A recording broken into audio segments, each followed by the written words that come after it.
Representative person లీగల్గా వచ్చారు, authorised person వచ్చారు అనేసరికి మీరు ఇక్కడ ఏజ్ లిమిట్ చూడలేదు. సో ఏంటి దానికి ఏమన్నా రీజన్ ఉందా? ఒకటే నాకు అర్థమైనంత వరకు నేను ఇప్పుడు ఆల్మోస్ట్ 25 years నుండి పబ్లిక్ లైఫ్ చూస్తున్నాను. చాలామందిని చూశాను, వాళ్ళకి నిజంగా సమస్య వచ్చినప్పుడు ఎక్కడ చెప్పాలో సతమతం అయిపోతుంటారు, ఎవరికి చెప్పాలో. ఎందుకంటే ఓపెన్గా ఫ్రాంక్గా మాట్లాడుకోవాల్సిన అవసరం ఉన్నది. ఊర్లో పెద్ద మనుషుల దగ్గరికి వెళ్తే వాళ్ళు ఎలాంటి అడ్వాంటేజ్ తీసుకుంటారో తెలియదు. ఊర్లో ఉన్నటువంటి గ్రామ పంచాయతీకి సర్పంచ్ దగ్గర లేదా పొలిటికల్ లీడర్స్ దగ్గరికి వెళ్తే ఎలాంటి అడ్వాంటేజ్ తీసుకుంటారో, ఎలాంటి చెడ్డ పేరు వస్తుందో వాళ్ళకి. ఎందుకంటే మహిళ బయటకు వచ్చిందంటేనే ఏదో ఒక రకంగా వాళ్ళను బద్నాం చేయాలి అనేటువంటి ఆలోచన చేస్తారు. కాబట్టి అలాంటి మీకు ఇబ్బంది లేదు, ఇక్కడ అందరూ మహిళలే ఉన్నారు, మీకు ఎలాంటి సహాయం కావాలంటే అలాంటి సహాయం చేయడానికి మేము ఉన్నాము అని ఏజ్ లిమిట్ అనేది కూడా లేకుండా వచ్చిన ప్రతి ఒక్కరికి మా వంతు మేము సహకారం అందించుకుంటూ మేము ఉన్నాము అని అనేది ఒక నమ్మకాన్ని, ఒక భరోసాని కలిగించాము. అది ఈ వీడియో చూస్తున్న వ్యూయర్స్కి అర్థమై ఉంటుంది. యాక్చువల్గా అబౌవ్ 18 years సీనియర్ సిటిజన్స్ వరకు, అంటే ఏజ్ లిమిట్ ఎండింగ్ అనేది లేదు. కానీ మహిళలకి ప్రతిసారి ఏదైనా కంప్లైంట్ రిప్రజెంట్ చేయాలంటే పోలీస్ స్టేషన్కి వెళ్ళాలంటే భయపడతారు. కానీ ఈరోజు కమిషనర్ మేడం శారద గారు మనకి ఇస్తున్న భరోసా ఏంటంటే టీనేజ్ పిల్లలు కానీ ఎవరైనా కానీ ఫోన్ చేస్తే వాళ్ళు తీసుకోగలిగే కేసు అయితే 100% తీసుకొని అవతల వైపు ఎక్కడి నుంచి మీరు బాధితులు అవుతున్నారో, ఎవరి దగ్గర నుంచి హెరాస్మెంట్స్ ఫీల్ అవుతున్నారో వాళ్ళకి కౌన్సిలింగ్ ఇవ్వడమా, లేకపోతే పోలీస్ స్టేషన్కి రిఫర్ చేసి కేసులు రిజిస్టర్ చేయడమా, మీ పేరు బయటికి రాకుండా చూడటం అనేది 100% చేయడానికి ఆవిడ ఆల్రెడీ చేశారు, చేయడానికి కూడా మీకు హామీ ఇస్తున్నారు. అంటే ఈ మధ్యకాలంలో మేము అబ్జర్వ్ చేసిన ప్రొసీడింగ్స్లో ఏంటంటే టీనేజ్ అమ్మాయిలు లవ్ చేయడమో లేకపోతే ఫిజికల్గా ఇమీడియట్గా కలిసేయడమో, దానివల్ల ఫొటోస్, న్యూడ్ ఫొటోస్ ఇవి తీసుకొని బ్లాక్మెయిల్ చేస్తున్న వాళ్ళు ఎక్కువ ఉన్నారు. ఆ ప్రాసెస్ వచ్చినప్పుడు ఎక్కడికి వెళ్ళాలి, పేరెంట్స్కి చెప్పడానికి భయపడుతున్నారు. అలాగే పోలీస్ స్టేషన్కి వెళ్ళి చెప్తే రేపొద్దు భవిష్యత్తులో అదొక ఎవిడెన్స్ డాక్యుమెంట్ కింద అయిపోతుందనే ఒక భయంతో ఎక్కడికి వెళ్ళట్లేదు. మేబీ నాకు ఎన్ని కాల్స్ చేసినా కూడా నేను బయటికి రానివ్వకుండా ఎన్ని చేసినప్పటికీ మీకు గవర్నమెంట్ తరపు నుంచి పూర్తిగా హక్కు ఎక్కడి నుంచి వస్తుందంటే ఉమెన్స్ కమిషన్ చైర్పర్సన్ నుంచి. ఎందుకంటే బయటికి విషయం రానివ్వకుండా మీకు సేఫ్గా మీ పేరెంట్స్ని పిలిపించి కౌన్సిలింగ్ ఇవ్వడం కానీ, అవతల వ్యక్తుల్ని ఎవరైతే అక్యూజ్డ్స్ ఉంటారో, మిమ్మల్ని ఇబ్బంది పెట్టిన వ్యక్తులు ఉంటారో వాళ్ళని తీసుకొచ్చి వాళ్ళ మీద కేసు రిజిస్టర్ చేయాలా, లేకపోతే లెటర్స్ రాసి భవిష్యత్తులో ఇంకొక ఛాన్స్ అట్లాంటి క్రైమ్ చేయకుండా కంటిన్యూ చేయించి మీకు ఒక భరోసా లెటర్స్ రాయించాలా అనేది కూడా చూడడానికి ఎక్కువ అవకాశం ఉంది. టీనేజ్ అమ్మాయిలు చాలామంది సూసైడ్ చేసుకోవడం ఈ మధ్యకాలంలో నేను ఎక్కువ చూస్తున్నానండి. సో దయచేసి అలా ఏదన్నా ఉంటే మాలో ఎవరిని మీరు అప్రోచ్ అయినా 100% మీ విషయాలు బయటకు రాకుండా సేఫ్ సైడ్లో చూస్తాము మేడం. అట్లాగే తెలంగాణకి సంబంధించి స్టేట్ మొత్తానికి ఇది ఒకటి, విలేజెస్, డిస్ట్రిక్ట్స్ ఇవన్నీ కూడా ఉంటాయి కదా. అసలు వాళ్ళకి ఎక్కడికి వెళ్ళి ఆ నెంబర్ ఏంటి అంటే ఉమెన్స్ కమిషన్ అంటే అందరూ ఇక్కడ దాకా రాలేరు. అదేమన్నా టోల్ ఫ్రీ నెంబర్ కానీ అవేమన్నా ఉన్నాయా? ఓకే, దీంట్లో ఇంకా అంటే చాలా అంశాలు ఉన్నాయి మాట్లాడుకోవడానికి. ఒకటేమో డిస్ట్రిక్ట్ వెల్ఫేర్ ఆఫీస్ ఉంటుంది, సఖీ సెంటర్స్ ఉంటాయి, భరోసా ఉంటాయి, అక్కడికి వాళ్ళు అప్రోచ్ అవుతారు. మెయిన్గా ఇక్కడికి వచ్చేవి డొమెస్టిక్ వైలెన్స్ అండ్ 498 కేసెస్లో లీగల్ సలహా ఇవ్వడం కోసం చాలామంది ఏంటంటే ఒక ప్రైవేట్ అడ్వకేట్ని హైర్ చేసుకొని వాళ్ళకు ఫీజులు ఇచ్చేటువంటి పరిస్థితిలో ఉన్నారు. కానీ అలాంటి కేసెసే కాకుండా ఇప్పుడు మీరు ఇందాక చెప్పారు టీనేజర్స్, నేను వచ్చిన 1 yearలో లివ్ ఇన్ రిలేషన్షిప్లో ఉండి 6 years, 8 years, 10 years అలా ఉన్న తర్వాత అబ్బాయిలు ఏంటంటే ఒక పొజిషన్ వచ్చే వరకు, ఒక జాబ్ వచ్చే వరకు వీళ్ళతో ఉంటున్నారు. ఒక మంచి జాబ్ సంపాదించుకోగానే ఇంకా నువ్వు వద్దు అని చెప్పేసి ఇంకొకరిని పెళ్లి చేసుకోవడానికి అప్పుడు వీళ్ళు ఏమవుతుంది పరిస్థితి, ఇటు తల్లిదండ్రులు చెప్పిన మాట వినకుండా తల్లిదండ్రుల దగ్గరికి వెళ్ళాలంటే మొహమాటము, ఏం అడగాలో తెలియడం లేదు, ఉమెన్ కమిషన్కి వస్తున్నారు. అలాంటి కేసెస్ నా దగ్గర చాలా వచ్చాయి. ఒక అమ్మాయిదైతే ఎగ్జాంపుల్ చెప్తాను. పెళ్లి చేసుకుంది, పెళ్లి చేసుకున్న తర్వాత కూడా వదిలేసి రా అంటే వెల్ సెటిల్డ్ అబ్బాయిని పెళ్లి చేసుకొని వదిలేసి వచ్చింది. ఇతనికి పోలీస్ డిపార్ట్మెంట్లో జాబ్ వచ్చింది. జాబ్ వచ్చిన తర్వాత నువ్వు వద్దు ఇంకో పెళ్లి చేసుకుంటానని చెప్పి అమ్మాయి మా చుట్టూ తిరుగుతూ ఉంది. డిపార్ట్మెంట్కి మేము లెటర్ పంపిస్తే కూడా ప్రాపర్గా రెస్పాన్స్ రాలేదు. అంటే ఇవాళ సొసైటీలో ఎలా తయారయ్యారు అంటే ఇవాళ అవసరం తీరిపోయిందా చాలు. కాబట్టి అమ్మాయిలు చాలా జాగ్రత్తగా ఉండాల్సినటువంటి అవసరం ఉన్నది. మనం సొసైటీనో వాళ్ళనో వీళ్ళనో బ్లేమ్ చేస్తూ కూర్చుండేటువంటి సమయం కాదు ఇది. మీకు మంచి ఏంటి, మీకు చెడు ఏంటి అని ఆలోచించుకోవాల్సిన అవసరం ఉన్నది. ఈ వ్యక్తితో నేను లివ్ ఇన్లో ఉంటే రేపు నా పరిస్థితి ఏంటి అది ముందుగా అంచనా వేయండి. చేతులు కాలేక ఆకులు పట్టుకుంటే లాభం లేదు. ముందుగానే అంచనా వేసి అతను పెళ్లి చేసుకుంటాడా, పెళ్లి చేసుకొని ఆ తర్వాత మీరు కలిసి ఉండండి. అంతే తప్ప 8 years తర్వాతనో 10 years తర్వాతనో విడిపోయిన తర్వాత ఇబ్బందుల పాలవుతుంది, చాలా కష్టం అవుతుంది. తర్వాత ఇంకో విషయం, ఇప్పుడు మాదాపూర్ అటువైపు వెళ్తే కోలివింగ్ హాస్టల్స్, బోలెడ్ హాస్టల్స్ వచ్చాయి. ఆ హాస్టల్స్ మీద కూడా చర్య తీసుకోవాల్సినటువంటి అవసరం ఉంది. అది కూడా మా దృష్టిలో ఉంది. ఇవాళ ఈ సందర్భంగా మీ ఛానల్ త్రూ చెప్తున్నాను, కోలివింగ్ హాస్టల్స్కి మీరు కొన్ని మర్యాదలు పాటించి హాస్టల్స్ రన్ చేస్తే ఓకే, లేదు మేము ఇలాగే రన్ చేస్తాము అనేది కనుక ఉంటే డెఫినెట్గా మహిళా కమిషన్ ఇక ఈ హాస్టల్స్తో పాటుగా ఆ హాస్టల్స్ మీద దృష్టి పెడుతుంది. అమ్మాయిలకు ఎవరు లేరు, మేము ఏదైనా చేయొచ్చు అని అనుకుంటే మాత్రం అది చాలా పొరపాటు చేసినట్టు అవుతుంది. కమిషన్ వాళ్ళ వెన్నంటే ఉండి ఒక తల్లిలాగా ఒక తండ్రిలాగా వాళ్ళని కాపాడేటువంటి బాధ్యత తీసుకుంటుంది. తర్వాత ఇక్కడికి వచ్చిన కేసెస్ గురించి మనం మాట్లాడుకోవాలి. అన్ని రకాల కేసెస్ వస్తాయండి. చాలా సందర్భాలలో బెదిరించాల్సిన అవసరం ఉంటుంది, కన్విన్స్ చేయాల్సిన అవసరం ఉంటుంది, బతిమలాడుకోవాల్సిన అవసరం ఉంటుంది. అసలు ఎన్ని రకాల అనుభవాలు 1 yearలో వచ్చాయంటే అసలు సొసైటీలో ఇంత దారుణంగా జరుగుతుందా, అసలు అమ్మాయిలు ఇంత నష్టపోతున్నారా అని సీరియస్లీ అది మనకు ఆ పొజిషన్కి వస్తే, ఆ కేసెస్ మన దగ్గరకు వస్తేనే మనకు అర్థమవుతాయి.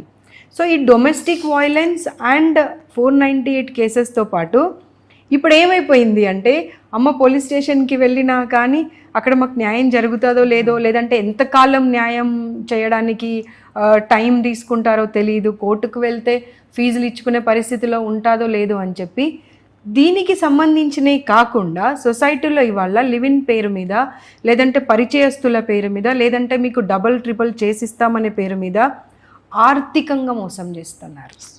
ఆ ఆర్థికంగా మోసం చేసినప్పుడు కూడా ఆ కేసెస్ మేము యాక్చువల్గా తీసుకోరాదు, కానీ మేమేం చేస్తున్నామంటే ఆ కేసెస్ కూడా వాళ్ళు వచ్చినప్పుడు నిరాశపరిచి వాళ్ళని పంపించకుండా ఏ డిపార్ట్మెంట్కి పంపించాలో, ఏ పోలీస్ స్టేషన్కి పంపించాలో, ఏ కమిషనర్ గారికి పంపించాలో పంపించి అన్ని రకాలుగా వాళ్ళకు గైడ్ చేయడానికి, సహాయం చేయడానికి మా వంతు కృషి మేము చేస్తున్నాం. Super madam. యాక్చువల్గా మనం చాలా సందర్భాల్లో చూస్తున్నాం, లా డిపార్ట్మెంట్కి సంబంధించి మాట్లాడాలంటే ఈ రోజున అడ్వకేట్స్ అవ్వాలి అంటే, ఎల్ఎల్బి కంప్లీట్ చేయాలంటే పెద్ద క్వాలిఫికేషన్స్ ఏమీ అవసరం లేకుండా లా కంప్లీట్ చేయడానికి ఏ డిగ్రీలు ఉన్నా పక్కన పెట్టేసి ఏ పని దొరకని వాళ్ళు కూడా లా చేస్తున్నారు, రిటైర్ అయిపోయిన వాళ్ళు కూడా లా చేస్తున్నారు. ఈ రోజున ఎందుకు Ramya madam free legal AIDS గురించి, లీగల్ సెల్ అథారిటీ గురించి చెప్తున్నారు, ఉమెన్స్ కమిషన్ గురించి చెప్తున్నారు, లేకపోతే హ్యూమన్ రైట్స్ కమిషన్ గురించి ఎందుకు చెప్తున్నారు అంటే, అడ్వకేట్స్ చాలామంది, అందరినీ అనట్లేదండి, ప్రాపర్ క్వాలిఫికేషన్ ఉండదు, సీనియర్ల దగ్గర వర్క్ చేయరు, బేసిక్ ఇట్లా లా కంప్లీట్ అవ్వగానే బార్ అసోసియేషన్ ఎగ్జామ్ కూడా కంప్లీట్ అవ్వదు, బార్ కౌన్సిల్ ఎగ్జామ్ ఇమ్మీడియట్గా వెళ్తున్నారు వకాలతులు వేస్తూ, ఆ రోజుకి 5,000 10,000 వస్తే చాలు అని. వాళ్ళ దగ్గరికి వెళ్ళే వాళ్ళు కూడా చాలా పూర్ పీపుల్స్ వెళ్తున్నారు. సో ప్రాపర్గా అడ్వకసీ హానెస్టీగా చెయ్యకపోవడం, ఎవరు పడితే వాళ్ళ ఏజ్ లిమిటే లేదు, ఎవరైనా లా చేసేయచ్చు, ఆ ఫీల్డ్లోకి వచ్చేయచ్చు, ఆ రైట్స్ మాట్లాడేయచ్చు. ఇలాంటి పొజిషన్లో ఉంది కాబట్టి ప్రజలు అన్యాయం అయిపోకుండా ఉండడానికి. ఎందుకంటే ఈ రోజున సో అంత 2020కి ముందు అవేర్నెస్, లీగల్ అవేర్నెస్ వేరు, 2020 తర్వాత వేరు. ఈ రోజున సోషల్ మీడియాలో లీగల్ కానీ ఏదన్నా కానీ అవేర్నెస్ పూర్తిగా వచ్చేసింది. క్లయింట్స్ కూడా అంత అమాయకంగా అయితే ఎవరు లేరు. సో కొంచెం అడ్వకేట్స్ హానెస్టీగా ప్రాక్టీస్ చేయడానికి చూడండి. ఇక్కడ ఈ టాపిక్ మాట్లాడడానికి కారణం ఏంటంటే, రీసెంట్గా ఒక కేసు అడ్వకేట్ చేతిలో మోసపోయి వేయాల్సిన కేసులు వేయకుండా వేరే కేసు వేస్తే ఆల్రెడీ ఆర్డర్ తీసేసుకొని ప్రొసీడింగ్స్ కంప్లీట్ అయితే అమ్మాయికి మిగతా రావాల్సిన, బాబుకి రావాల్సిన ఏ బెనిఫిట్స్ రాలేదు. యాక్చువల్గా ఉమెన్స్ కమిషన్ కానీ హ్యూమన్ రైట్స్ కమిషన్లో కానీ కోర్ట్స్లో కేసులు పెండింగ్ ఉన్నప్పుడు తీసుకోరు. అయినా ఉమెన్స్ కమిషన్ చైర్పర్సన్ గారు అటువంటి కేసును కూడా ఎంటర్టైన్ చేసింది మా దృష్టికి వచ్చింది. ఎందుకు అంటే ఆ అమ్మాయికి ఏదో ఒక న్యాయం చేయాలి అని. సో దయచేసి అడ్వకేట్స్ని రిక్వెస్ట్ చేస్తున్నానండి, మీకు వర్క్ తెలిస్తేనే తీసుకోండి. ఈ పూర్ పీపుల్స్ ఎవరైతే ఉంటారో, అంటే అడ్వకేట్స్ని పెట్టుకోలేని వాళ్ళు ఎవరైతే ఉంటారో, ఇందాక మేడం చెప్పారు ఏమని, సఖీ సెంటర్స్ ఉంటాయి. అలాగే మ్యాక్సిమం ఆంధ్ర వాళ్ళు కూడా చాలామంది మా కామెంట్స్లో అడుగుతుంటారు, మేడం మీరంతా తెలంగాణ వాళ్ళ గురించే చేస్తున్నారు, లీగల్ సెల్ కానీ, ఉమెన్స్ కమిషన్లు కానీ, హ్యూమన్ రైట్స్ కమిషన్ కానీ, లోక్ అదాలత్ కానీ. అంటే ఆంధ్రాకి సంబంధించి వాళ్ళని కూడా నేను ఇంటర్వ్యూస్ చేస్తానండి, మీకు టోల్ ఫ్రీ నెంబర్స్ కూడా ఇస్తాము. ఇక్కడ వచ్చి అడ్వకేట్స్ చేతులు ఎవరైనా మోసపోయి కేసులు వేయలేకపోతే కనుక ఒక్కసారి మీ సఖీ సెంటర్ల కన్నా వెళ్ళొచ్చు. పోలీస్ స్టేషన్లకు మీరు వెళ్ళలేము, భయపడుతున్నాం అనుకుంటే ఉమెన్స్ కమిషన్ అప్రోచ్ అయితే కనుక ఖచ్చితంగా వాళ్ళు ఒక కౌన్సిలింగ్ ద్వారా అవతల వ్యక్తులకి ఏమైనా పిలిపించి కౌన్సిలింగ్ ఇవ్వడానికి కూడా ఒక అవకాశం ఉంటుంది. మేడం మీ దగ్గరికి అట్లా అడ్వకేట్స్ చేతిలో మోసపోయిన వాళ్ళు వస్తూ ఉంటారు కదా, అట్లా ఏదైనా ఒక చేతిలో కేసు మోసపోయిన వాళ్ళు, డిపార్ట్మెంట్స్ చేతిలో అది ఇంకా అసలు ఎక్కువ ఉంటాయండి అవన్నీ కామన్. పొలిటికల్ లీడర్స్ చేతిలో మోసపోయిన వాళ్ళు, అన్ని రకాల కేసెస్ వస్తున్నాయి. మూల కారణం మనం వెతుక్కోవాలి. మూల కారణం ఏంటంటే విఘ్నత, మానవత్వం. అసలు ఎలాంటి మోరల్స్ లేకుండా మనం ఇవాళ మనకు అడ్వాంటేజెస్గా ఉందా, మనం బాగుపడ్డామా, మన పని తీరిపోయిందా అనేటువంటి ఆలోచనతో ఉంటున్నారు కాబట్టి ఇన్ని కేసెస్ వస్తున్నాయి. తర్వాత ఇంకొక విషయం ఇక్కడ మాట్లాడుకోవాలి. ఒకప్పుడు మనకు ఆలోచన ఎలా ఉండేది అంటే, మోసపోయేటువంటి లేడీస్ ఎవరైతే ఉన్నారో వాళ్ళు ఒక వర్గానికి సంబంధించిన వాళ్ళు ఉంటారు, ఆర్థికంగానో లేకపోతే చదువు లేకనో గ్రామాలలో ఉన్న వాళ్ళు ఉంటారని.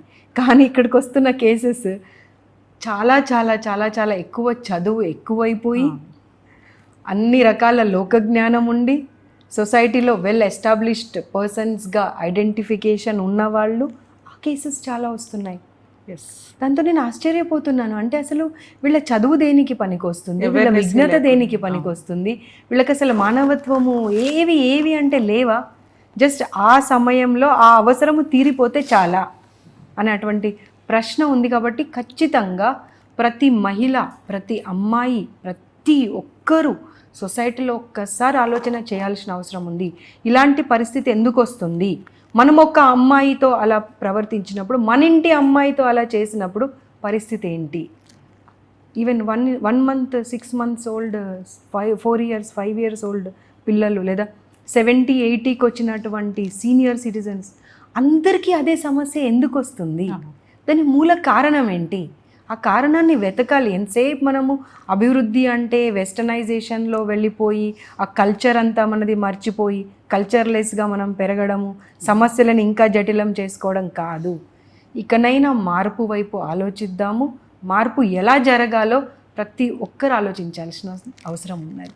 మేడం ఎక్కువ మేము కామెంట్స్లో కానీ డౌట్స్ కానీ కన్సల్టేషన్లో మాట్లాడినప్పుడు ఫోర్స్ఫుల్గా, ఇప్పుడు భార్యాభర్తలు విడిపోతూ ఉంటారు, ఇన్లాస్ ఎవరైతే ఉంటారో అత్తగారు కానీ మామగారు కానీ, అత్తగారి పేరు మీద ప్రాపర్టీస్ ఉంటాయి, సెల్ఫ్ ఎక్వైర్డ్ ప్రాపర్టీ ఉండేదే ఒక హౌస్. సో ఫోర్స్ఫుల్గా అత్తగారి ఇంట్లో ఉంటాము అని చెప్పి హెరాస్ చేస్తే ఆ సీనియర్ సిటిజన్స్ ఎక్కడికి వెళ్ళాలో వాళ్ళకి అర్థం కావట్లా. అంటే మామగారు రాకపోయినా అత్తగారు మీ దగ్గరకు వచ్చి తన బాధని చెప్పుకోవచ్చా? చాలా మంది వస్తున్నారు. ఎందుకంటే వాళ్ళకి లీగాలిటీ అనేది ప్రొసీడింగ్స్ తెలియట్లా, కోడలికి రైట్స్ ఉంటాయి కోర్టు పర్మిషన్ వచ్చినప్పుడు. సో సుప్రీంకోర్టు చాలా సందర్భాల్లో చెప్పింది ఫోర్స్ఫుల్గా సెల్ఫ్ ఎక్వైర్డ్ ప్రాపర్టీస్లోకి వెళ్ళే రైట్స్ లేవని. ఆల్రెడీ ఉండేది బయట ఉంటారు, ఒక డిస్ప్యూట్ వచ్చినప్పుడు వీళ్ళని ఇబ్బంది పెట్టడానికి వచ్చినప్పుడు ఈ అత్తగారు కానీ ఎవరికన్నా, అరే నా జీవితకాలం సంపాదించుకున్న హౌస్ నేను ఎక్కడికి వెళ్ళాలి అంటే మనకున్న ఆప్షన్స్ పోలీస్ స్టేషన్కి వెళ్ళి కంప్లైంట్ ఇవ్వడం కానీ, లేకపోతే ఎవిక్షన్ సూట్ వాళ్ళు రాకుండా రిస్టైన్ ఆర్డర్ తెచ్చుకోవడం కానీ ఇవి చేస్తూ ఉంటాం. లేదా మనకి ఇప్పుడు చెప్తున్నాం ఆర్డీఓ దగ్గరికి వెళ్ళండి సీనియర్ సిటిజన్స్ యాక్ట్ ప్రకారం, అది కూడా కొంతమందికి తెలియట్లేదు. సో అటువంటి వాళ్ళు మీ దగ్గరికి వచ్చి అప్రోచ్ అవ్వచ్చు అంటారు? ఆల్మోస్ట్ అంటే ఈ ఇష్యూ ఆ ఇష్యూ అని కాదు, ప్రతి ఒక్కరు వస్తున్నారు. అది మా పరిధిలో ఉన్నా లేకపోయినా కానీ మేము గైడ్ చేస్తున్నాం వాళ్ళకు.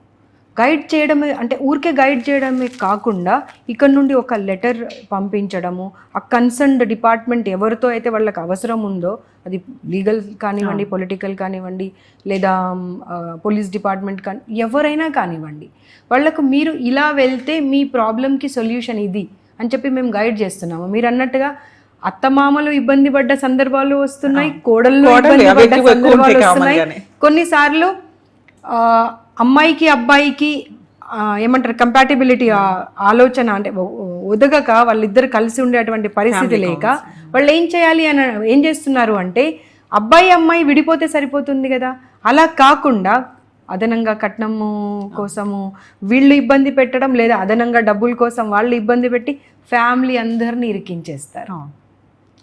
సో అలాంటి కేసెస్ కూడా యాక్చువల్గా ఉమెన్స్ కమిషన్ అంటే ఒక 5 కేసులు బయట నుంచి పడకుండా మీరు సేవ్ చేస్తున్నట్టే లెక్క. ఇప్పుడు ఒక కేసు సెటిల్ చేశారు, మేము టీవీ షోలో చేసేది అది వేరు, మీరు ఇక్కడ చేస్తున్నది ప్రాపర్గా చేసేసరికి ఒక కోర్టు యొక్క బడని మీరు కొంత తగ్గిస్తున్నట్లే లెక్క.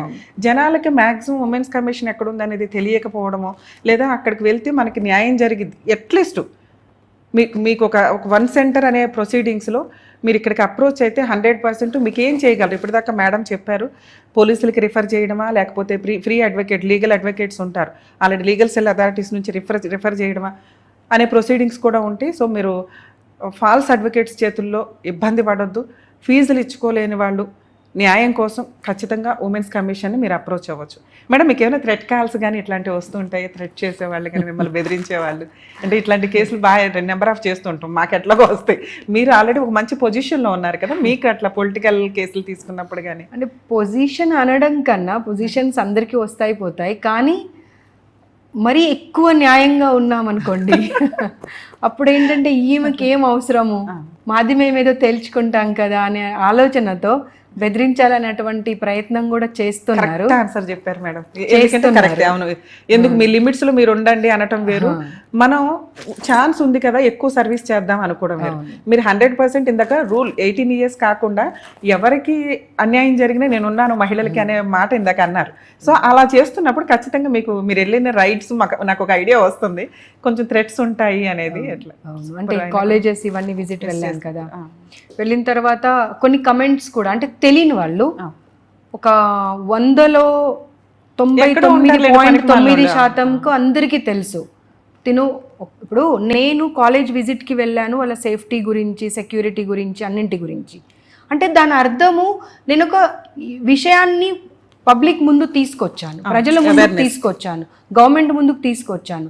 బట్ పరిష్కారం అనేది 100% మహిళా కమిషనే చేయాలని అర్థం కాదు. అది పబ్లిక్ అర్థం చేసుకోవాల్సిన అవసరం ఉంది. ఆ సమస్య బయటకు తీసేంత వరకు ఎవరికి అర్థం కాలేదు. ఒకరికిద్దరికి అర్థమైనా కానీ వాళ్ళు వాళ్ళ వరకే పెట్టుకున్నారు. అప్పుడు ఏంటి, ఆ సమస్యను బయటకు తీసుకొచ్చి ఇటు తల్లిదండ్రులకు, అటు ఇన్స్టిట్యూషన్స్కి, అటు పిల్లలకు, ఇటు ప్రభుత్వానికి ప్రతి ఒక్కరికి కనువిప్పు కలిగేటువంటి పరిస్థితి తీసుకొచ్చాము. ఆ కనువిప్పుతో పాటుగా చాలామంది అంటే మళ్ళీ మన కాలేజ్కి వచ్చి ఎక్కడ మన మీద అని జాగ్రత్త పడి మంచి ఫెసిలిటీస్, మంచి భోజనము ప్రొవైడ్ చేస్తూ సెక్యూరిటీ ఇచ్చినటువంటి విషయాలు ఉన్నాయి. కాబట్టి ఆ 0.1% ఎవరైతే ఉన్నారో కాస్త విఘ్నతతోని ఆలోచించి నేను ఈ రాంగ్ కమెంట్ పెట్టడం వల్ల ఏం లాభం జరుగుతుంది, ఏం నష్టం జరుగుతుంది ఆలోచించి మనం కమెంట్ పెట్టాలి. పబ్లిక్ ముందుకు తీసుకొచ్చాము, ప్రభుత్వం ముందుకు తీసుకొచ్చామంటే ప్రభుత్వం ఖచ్చితంగా దానిపైన ఆలోచన చేస్తుంది, కొన్ని గైడ్ లైన్స్ ఫ్రేమ్ చేస్తారు. ఆ గైడ్ లైన్స్ పరిధిలో పని చేస్తామన్నటువంటి ఇన్స్టిట్యూషన్స్ పని చేస్తాయి. పర్మిషన్ తీసుకోవడానికి లేదు, మేము ఆ గైడ్ లైన్స్ ఫాలో కాము అన్నప్పుడు ఇన్స్టిట్యూషన్ మూసుకొని ఇంట్లో కూర్చోవాల్సిందే. కానీ పని చేసే వాళ్ళను అనవసరంగా ప్రశ్నించి, అనవసరంగా ఇబ్బంది పెట్టి, అనవసరమైనటువంటి మాటలతో గనక మీరు ఇబ్బందికి గురి చేస్తే అట్లీస్ట్ ఆ ప్రశ్నించే ఒక గొంతుక కానివ్వండి, ఇష్యూస్ని బయటకు తీసుకొచ్చే గొంతుక కానివ్వండి మూగబోతే నష్టం ఎవరికి జరుగుతుంది, అది కూడా ఆలోచన చేయాలి. సూపర్ అండి. మేడం, యాక్చువల్గా మనం సినీ ఫీల్డ్లో చాలామందిని చూస్తూ ఉంటున్నాం, మహిళల మీద చాలా వల్గర్ కామెంట్స్ కానీ మెసేజ్లు కానీ పెడుతూ ఉంటారు. సో అవి తీసుకొని మీ దగ్గరికి చాలామంది సెలబ్రిటీలు కూడా వచ్చారు. సో అటువంటి వాటి మీద మీరు తీసుకునే యాక్షన్ ఎట్లా ఉంటుంది? అంటే ఇష్యూ ఇక్కడ ఏమవుతుంది అంటే, ఒక ఇష్యూ రేజ్ అయినప్పుడు వాళ్ళు మన దగ్గరకు వస్తున్నారు, వచ్చినప్పుడు అక్కడ టెంపరీగా దాని గురించి సొల్యూషన్ ఆలోచిస్తున్నారు. నేనేమంటాను, టెంపరీ సొల్యూషన్స్ కోసం వెళ్ళకండి. ఒక పర్మనెంట్ స్ట్రక్చర్ అనేది ఏర్పడింది అనుకోండి, అప్పుడు మీకు పర్మనెంట్ సొల్యూషన్ వస్తుంది. అంతేకాని ఎవరో ఒక ఇష్యూ వచ్చినప్పుడు దాన్ని కంప్లీట్గా హైప్ చేయడము, ఎవరేం చేశారని ప్రభుత్వాన్ని నిలదీయడం, కమిషన్లో నిలదీయడం, అలా కాదు. అది సినిమా ఇండస్ట్రీ కానివ్వండి, ఇంకా ఏ ఇండస్ట్రీ అయినా కానివ్వండి, ఈవెన్ పాష్ యాక్ట్లో కూడా ఐటీ కంపెనీస్ కానివ్వండి, ప్రతి గవర్నమెంట్ కంపెనీ కానివ్వండి, ప్రతి ఒక్కరూ ఫాలో అయ్యేటువంటి కొన్ని రూల్స్ ఉంటాయి, కొన్ని రెగ్యులేషన్స్ ఉంటాయి. వాటన్నింటినీ ఫాలో అవ్వాల్సిన అవసరం ఉన్నది. ఫిల్మ్ ఇండస్ట్రీలో మెయిన్గా ఒక కమిటీ ఏర్పడేటువంటి అవసరం ఉన్నది. కానీ ఆ సినిమా ఇండస్ట్రీకి సంబంధించిన పెద్దలు ఇనిషియేటివ్ తీసుకొని, కమిషన్ అండ్ దాంట్లో women and child welfare minister కూడా ఒక మెంబర్. కాబట్టి మీరు ఎంతవరకైతే కమిటీని ఫ్రేమ్ చేసుకోరో అంతవరకు ఈ సమస్యలు వస్తూనే ఉంటాయి. So why don't you go for that? Super. యాక్చువల్గా వాళ్ళకు మా అసోసియేషన్ తరపు నుంచి ఉమెన్ టీమ్ ఒకటి ఫామ్ చేశారండి.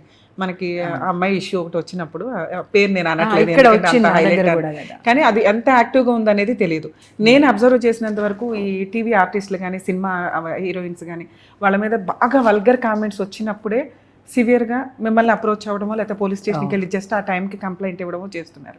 అలా మీకు కంప్లైంట్ వచ్చినప్పుడు ఆ వ్యక్తుల మీద అంటే సైబర్గా ఎవరైతే ఉన్నారో ఆ వ్యక్తుల మీద మీరు ఎటువంటి యాక్షన్ తీసుకోగలుగుతారు? మీకుండే పవర్స్ ఏంటి? మేము ఇమీడియట్గా ఇన్వెస్టిగేషన్ కోసం పంపిస్తాము, రిపోర్ట్ రావాలని అంటాము. కొన్నిసార్లు పర్సనల్ అపియరెన్స్ అవసరమైనప్పుడు ఏసీపీ ఆఫీస్కి, సిపి ఆఫీస్కి కాల్ చేసి వాళ్ళని తీసుకొని ఇక్కడ వచ్చి కూర్చోబెట్టి ఇన్వెస్టిగేషన్ చేసినటువంటి సందర్భాలు కూడా ఉన్నాయి.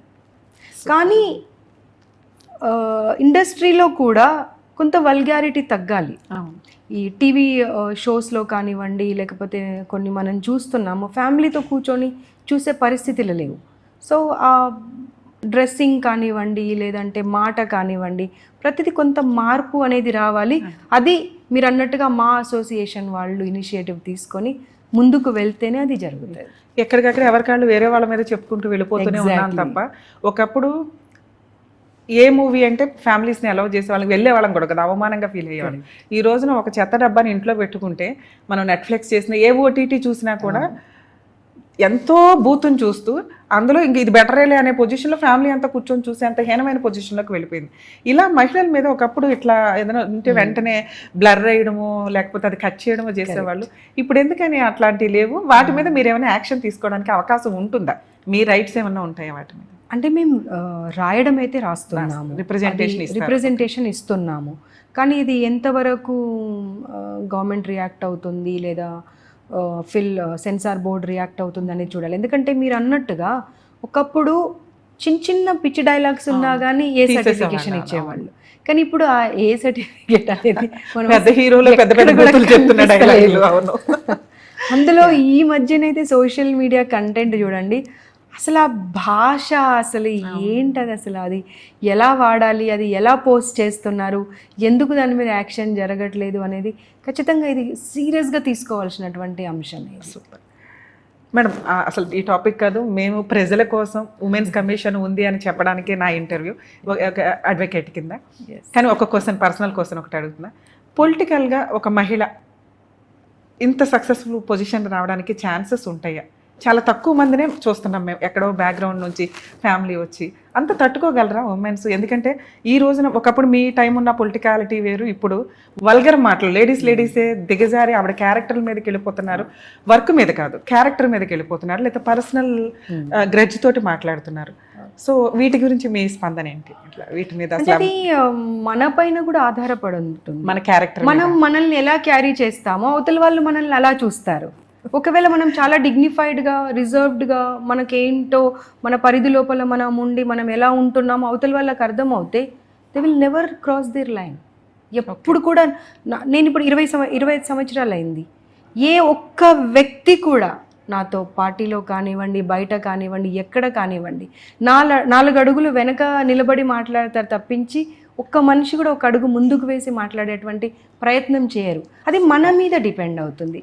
మనం ఎలా ఉండాలి, మనం అవతల వాళ్ళకి ఏం కన్వే చేయాలి, మనం ఏంటి అనేది దాని మీద డిపెండ్ అవుతుంది అని నా ఆలోచన. చాలా బాగా చెప్పారు మేడం. యాక్చువల్గా మేము ఏదైతే ప్రజలకు అందియాలనుకున్నామో ఉమెన్స్ కమిషన్ ఒకటి ఉంది. ఉమెన్స్ కమిషన్ ఒకటే కాదు, దీనికి సంబంధించి సఖీ కేంద్రాలు, పోలీస్ స్టేషన్స్ ఇవన్నీ ఉన్నాయి. అక్కడికి వెళ్ళి అక్కడ వర్క్ అవ్వదు, మాకు ఉమెన్స్ కమిషన్ ఒక్కటే న్యాయం చేస్తుంది అనిపించినప్పుడు రండి ఇక్కడికి. ఎందుకంటే అంత క్రౌడ్ తట్టుకోవడం, స్టేట్ మొత్తానికి ఒకే, మనకి హైకోర్టు ఎట్లాగో హ్యూమన్ రైట్స్ కమిషన్ ఒకటే ఉంటుంది, తెలంగాణ స్టేట్కి ఉమెన్స్ కమిషన్ కూడా ఒకటే ఉంటుంది. వీళ్ళ అండర్లో పోలీస్ డిపార్ట్మెంట్స్ వర్క్ చేస్తూ ఉంటాయి, సఖీ కేంద్రాలు పనిచేస్తూ ఉంటాయి. మనం ఇంటర్వ్యూ తీసుకున్నాం కదా అని చెప్పి అందరూ ఉమెన్స్ కమిషన్ దగ్గరికి రావడం కాకుండా, అలాగే మేము ఫేస్ చేసేది కానీ ఉమెన్స్ కమిషన్ ఫేస్ చేసేది కానీ ఫోన్ కాల్స్ 10 to 5, మిగతా టైంలో తీయలేము. ఎందుకంటే మళ్ళీ తీయలేదు, వర్క్ చేయలేదు అని అనుకోకండి. ఎందుకంటే నేను ఇందాక బయట స్టాఫ్ను కూడా మాట్లాడాను. ఉమెన్స్ కమిషన్ చైర్పర్సన్ గారు ఎన్నింటి వరకు ఉంటారంటే ఆఫీస్ 5:30, 6 వరకు అండి. మేడం 7, 10 వరకు కూడా వర్క్ చేసిన రోజులు ఉన్నాయని.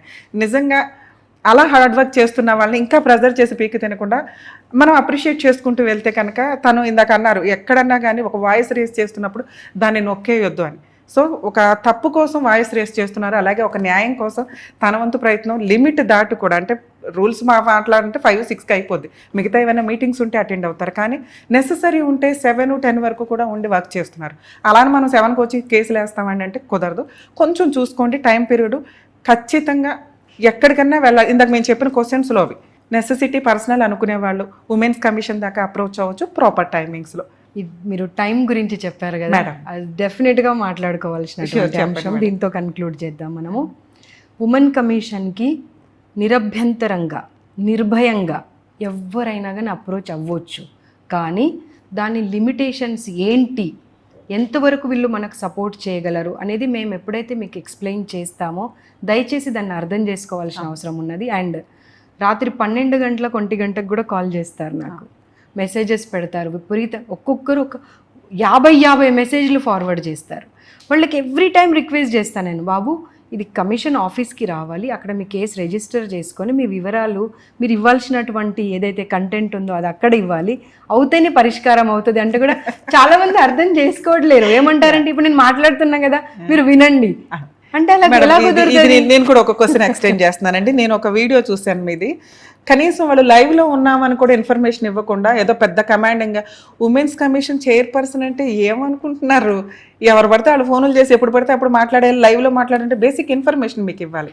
అలా ఇవ్వకుండా లైవ్లో తీసుకొని ఇష్టం వచ్చినట్టు దయచేసి మాట్లాడొద్దు. అలాగే ఇందాక మేడం చెప్పిన ప్రాసెస్ ఏంటంటే హైకోర్టుకైనా డిస్ట్రిక్ట్ కోర్టుకైనా జూనియర్ జడ్జెస్కైనా ఎగ్జిక్యూటివ్ మ్యాజిస్ట్రేట్లకైనా ఉమెన్స్ కమిషన్కైనా వాళ్ళ లిమిట్స్ వరకే వాళ్ళ రైట్స్, వాళ్ళు ఎంతవరకు వాళ్ళ పవర్స్ ఎంతవరకు ఉంటాయో అంతవరకే చేయగలరు.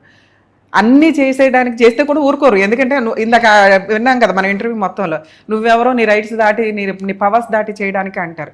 చెయ్యాలని ఉన్న ఆ సీట్కి ఎంత పవర్స్ ఉంటాయో అంతకంటే ఎక్కువ తను చేయగలుగుతున్నారు, చేస్తున్నారు. అది కొంచెం అండర్స్టాండ్ చేసుకోండి. అందుకే ఉమెన్స్ కమిషన్ ఉందని పొలోమని రావడం కాకుండా ఉన్నవి చూసి ఎక్కడ దొరకకపోతే ఉమెన్స్ కమిషన్ యొక్క రైట్స్ వరకు వాళ్ళు మీకు 100% చేయగలుగుతారు. టైం చూసుకొని వాల్యుబుల్ టైంని వాడుకోండి. ఎందుకంటే అలాంటి టైం ఇంకో ఎక్కువ మందికి అవసరం ఉంటుంది కాబట్టి మనం మిస్యూజ్ చేయకుండా వచ్చామా, కంప్లైంట్ ఇచ్చామా, చెప్పామా, మనకి ఎంతవరకు వాళ్ళు చేయగలుగుతారో అది చూసుకొని హ్యాపీ ఫీల్ అవ్వాలి. హ్యాపీ ఫీల్ అవుతారని ఆశిస్తూ Nerella Sharada garu Telangana state women's commission chairperson, అద్భుతమైన వ్యక్తిని ఈరోజు కలిశానని సంతోషంగా. Thank you very much madam. Hit TV app, ఇందులో short news, live news, entertainment shows, movies, digital magazines తో పాటు మీ జిల్లా వార్తలను కూడా ఫ్రీగా చూడొచ్చు.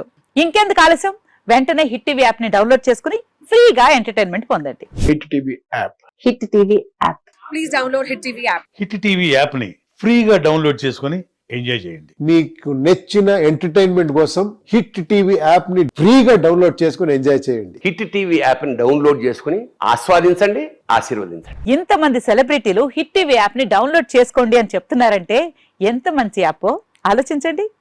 అమెరికా అమెరికా అమెరికా అమెరికాలో చదవాలనుకునే వాళ్ళకి విశ్వసనీయమైన పేరు మన శౌర్య కన్సల్టెన్సీ. UK లో 1 year masters. UK లో 1 year masters. 2 years work permit up to 5 years visa. Contact Saurya Consultancy. Contact 89851 898